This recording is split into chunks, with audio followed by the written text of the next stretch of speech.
और इस टेलीस्कोप को सिस्टम में लाने की जिम्मेदारी डैन मरोनी पर है, जो एंटार्कटिक एस्ट्रोनॉमी के बहुत एक्सपीरियंस्ड साइंटिस्ट हैं। साउथ पोल पर हम बिल्कुल ऐसा ही एक मिरर इंस्टॉल करेंगे, पर हमें देखना होगा कि उस पर डायरेक्ट की गई सारी लाइट इस स्पॉट पर पड़े। एरिजोना की लैब में डैन और उनकी टीम एक बहुत सेंसिटिव रिसीवर बना रहे हैं, जो साउथ पोल टेलीस्कोप से अटैच किया जाएगा। तैयार होने के बाद यह नेटवर्क पूरे वर्ल्ड में फैल जाएगा और इसमें पूरे इवेंट होराइजन की इमेज लेने की पावर होगी। अर्थ के बॉटम में यूज किया गया ये मिरर बहुत जरूरी है, क्योंकि उससे हम ब्लैक होल की ज्यादा से ज्यादा डिटेल्स देख पाएंगे।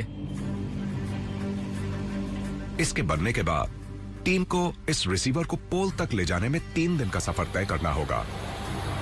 उसके बाद उन्हें रिसीवर को टेलीस्कोप में फिट करते वक्त सामना करना होगा एंटार्क्टिका की जबरदस्त ठंड का। वहां पर एक क्रेन भी होगी, जो ये लोग सिर्फ इसी काम के लिए लेकर आए हैं, और हम उसे यहां लेकर आएंगे और इसे रूफ पर चढ़ाएंगे। हमें देखना होगा सब सही से हो जाए, पर अगर चीजें थोड़ी गड़बड़ होने लगती है तो फिर हम पर थोड़ा ज्यादा प्रेशर आ जाएगा। उम्मीद करते हैं कि साउथ पोल पर सब अच्छे से निपट जाएगा और हम उससे पिक्चर्स ले सकेंगे। साउथ पोल टेलीस्कोप लगने से शेप का नेटवर्क पूरे वर्ल्ड में अच्छे से फैल जाएगा। पर ऐसी इमेज कैमरे में कैद करने के लिए जो ब्लैक होल्स के होने का सबूत दे, शेप के सामने अभी एक और बहुत बड़ी दिक्कत है। शेप का नेटवर्क सैकड़ों, हजारों, लाखों किलोमीटर तक फैला हुआ है और उन्हें सारे सिग्नल्स को एक साथ 1 मिलीमीटर के फ्रैक्शन के अंदर ही कोऑर्डिनेट करना होगा, वरना उन्हें सिर्फ धुंधली फोटो ही मिलेंगी। आखिरी आइस एज से जैसे जैसे बर्फ पिघलती गई, अर्थ थोड़ी सी रीबाउंड होना शुरू हो गई। इसीलिए इतने सालों में टेलीस्कोप्स की लोकेशन में थोड़ा चेंज आया है। अपने एक टेलीस्कोप को 1 मिलीमीटर मूव करने का मतलब है आसमान में टेलीस्कोप के पूरे फोकस को शिफ्ट करना। इससे निपटने के लिए शेप एक विशाल सुपर कंप्यूटर यूज करते हैं, जिसका नाम है कोरिलेटर। यह ग्लोबल नेटवर्क में लगे हर टेलीस्कोप की एग्जैक्ट पोजीशन को लगातार मॉनिटर करता है। ये कोरिलेटर इवेंट होराइजन टेलीस्कोप के सबसे इंपॉर्टेंट पार्ट्स में से एक है। ये सुपर कंप्यूटर दुनिया भर से कलेक्ट किए गए डेटा को लेता है और उसे बड़े प्रिसिशन के साथ एक साथ कंबाइन कर देता है। हम ऐसा डेटा सेट क्रिएट करते हैं जो अर्थ जितने बड़े टेलीस्कोप के बराबर होता है, और उसकी मदद से हम ब्लैक होल की इमेज बना सकते हैं। जैसे ही शेप को सुपर मैसिव ब्लैक होल की पहली इमेज मिलेगी, ये इस बात के पक्के सबूत दे सकेगा कि ब्लैक होल्स वाकई होते हैं। ब्लैक होल ऑब्जर्व कर पाना, ब्लैक होल के आसपास का एरिया रिजॉल्व कर पाना सबसे बड़ी अचीवमेंट है, जो बहुत अमेजिंग होगा। जब हम स्पेस में फाइनली वो डिस्टॉर्टेड एरिया देख सकेंगे, मतलब कि वो रियल है, कुछ ऐसा जो आपको पता था होता है पर आप कभी उसे देख नहीं पाए थे, और वो अचानक आपके सामने आ जाएगा, वो वाकई एक ब्यूटीफुल मोमेंट होगा। पर अगर मिल्की वे के सेंटर में वाकई एक बहुत विशाल ब्लैक होल है, तो उससे एक रहस्य बन जाएगा। ऐसा महाविशाल ब्लैक होल हमारी गैलेक्सी पर कैसा असर डालेगा?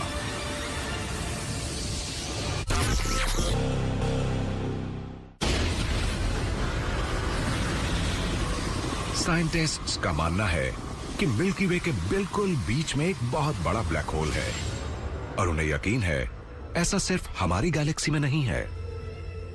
हमें यकीन है कि यूनिवर्स की लगभग हर गैलेक्सी के सेंटर में एक सुपरमैसिव ब्लैक होल है। रिलेटिविटी के मुताबिक सुपरमैसिव ब्लैक होल का जबरदस्त मास स्पेस को इतना बेंड कर देगा कि स्टार्स ऑर्बिट में गिर जाएंगे। इसी के चलते साइंटिस्ट्स को लगता है कि ब्लैक होल्स गैलेक्सीज के बनने में बहुत जरूरी हैं। पर अब सवाल उठता है कि क्या ब्लैक होल्स ये भी तय करते हैं कि समय के साथ साथ गैलेक्सीज कैसे इवॉल्व होती हैं? गैलेक्सीज कई अलग अलग साइजेस और अलग अलग शेप्स की होती हैं, अलग अलग तरह से इवॉल्व होती हैं, और यही एक मिस्ट्री है। आखिर क्यों स्टार्स के इन क्लस्टर्स की इतनी अलग अलग स्टोरीज होती हैं? और हो सकता है कि जो इनके कोर में मंडरा रहा है, एक छुपा हुआ सुपरमैसिव ब्लैक होल, उसका इससे कुछ लेना देना है। सदर्न यूएस में एस्ट्रोनॉमर्स इसी रहस्य को सुलझाने में लगे हैं। एडमंड चंग जानना चाहते हैं कि क्या ब्लैक होल्स वाकई समय के साथ साथ गैलेक्सीज के बदलने पर असर डालते हैं।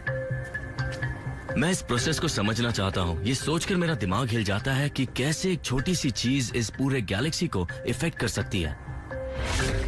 वो उस क्लास ऑफ गैलेक्सी पर काम कर रहे हैं जिसने एस्ट्रोनॉमर्स को उलझन में डाल दिया है, जायंट इलिप्टिकल गैलेक्सीज। ये जायंट एलिप्टिकल गैलेक्सी की हबल टेलीस्कोप से ली गई एक खूबसूरत इमेज है।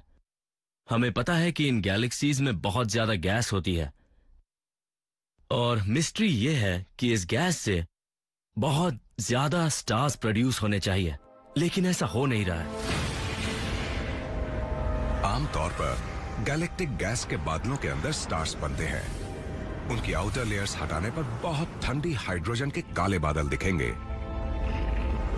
इन बर्फीले नेबुलास की बहुत गहराई में ग्रेविटी गैस के मॉलिक्यूल्स को पास पास लाती है ताकि ऐसी घूमती डिस्क्स बन सकें जो ज्यादा से ज्यादा हाइड्रोजन अंदर खींच सकें। सेंटर में प्रेशर और हीट आसमान छूने लगती है।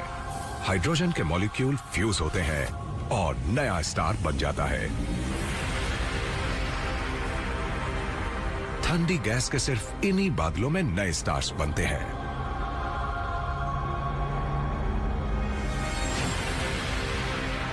क्या जायंट एलिप्टिकल गैलेक्सीज में इस प्रोसेस को किसी चीज ने रोक दिया है?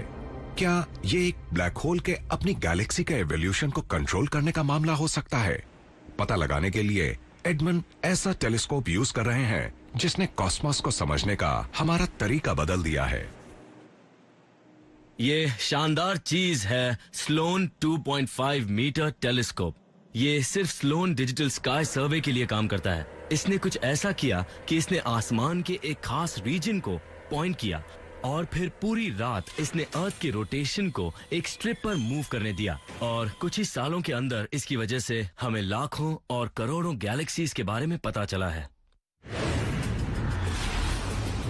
साइंटिस्ट्स ने इन ऑब्जर्वेशंस को यूनिवर्स के लिए क्रिएट किए गए अब तक के सबसे डिटेल्ड प्लान्स में बदल दिया। इससे एडमंड को जायंट एलिप्टिकल गैलेक्सीज जल्दी ढूंढने का मैप मिला और वो पता कर पाए कि ये नए स्टार्स इतने कम क्यों बना रही हैं। रिसर्चर्स ने मैप को एल्यूमिनियम डिस्क्स की एक बड़ी लाइब्रेरी में ट्रांसफर कर दिया। हर डिस्क में नाइट स्काई का एक खास एरिया दर्ज है। जहां भी टेलीस्कोप ने लाइट डिटेक्ट की, साइंटिस्ट्स ने होल ड्रिल कर दिया। अब जब एडमंड उसी जगह पर देखते हैं तो ये होल्स गैलेक्सीज के साथ सही से लाइन में आ जाते हैं। ठीक है बॉस, सब सही लग रहा है। इसे रखने के लिए तैयार है। We are ready। इन हर एक होल्स में अलग अलग सेंसर्स प्लग करके वो एक ही समय में देख सकते हैं कि सैकड़ों गैलेक्सीज में क्या चल रहा है। हम जितनी भी गैलेक्सीज को ऑब्जर्व करते हैं वो हमसे करीब 50 करोड़ लाइट ईयर्स दूर हैं, और ये छोटा सा फाइबर बंडल पूरी गैलेक्सी को कवर करता है, लाइट को कलेक्ट करता है और उससे ये लाइट गैदरिंग डिवाइस में जाती है जिससे हम साइंटिस्ट इसे देख सकें। इस फाइबर बंडल के जरिए हम गैलेक्सीज की प्रॉपर्टीज को जान सकते हैं। 2 साल सर्च करने के बाद एडमंड को लगता है जायंट एलिप्टिकल गैलेक्सी अकीरा समझा सकती है ये गैलेक्सीज नए स्टार्स क्यों प्रोड्यूस नहीं करती। आप देख सकते हैं कि ये रेड है, बहुत रेड है। इसका मतलब ये कि यहाँ ज्यादा स्टार फॉर्मेशंस नहीं हो रहे, जो कि इन एलिप्टिकल गैलेक्सीज की एक आम प्रॉपर्टी है। एडमंड के सेंसर्स ने अकीरा की गहराइयों में कुछ अजीब पाया है। उसके सेंटर से गर्म गैस का तेज तूफान उठ रहा है। तो यही हमें दिख रहा है। रेड हमसे दूर जाती हुई गैस को दिखा रहा है और ब्लू हमारे करीब आती हुई गैस को दिखा रहा है। ये गैस करीब 30,000 लाइट ईयर्स तक फैली हुई है। सिर्फ एक ही पावर सोर्स है जो इतनी एनर्जी जनरेट कर सकता है, और वो है अकीरा के सेंटर में बना super massive black hole. Edmund को लगता है ब्लैक होल की ईटिंग हैबिट्स इस हवा को प्रोड्यूस करती हैं, और यही गर्म तूफान स्टार फॉर्मेशन रोकता है।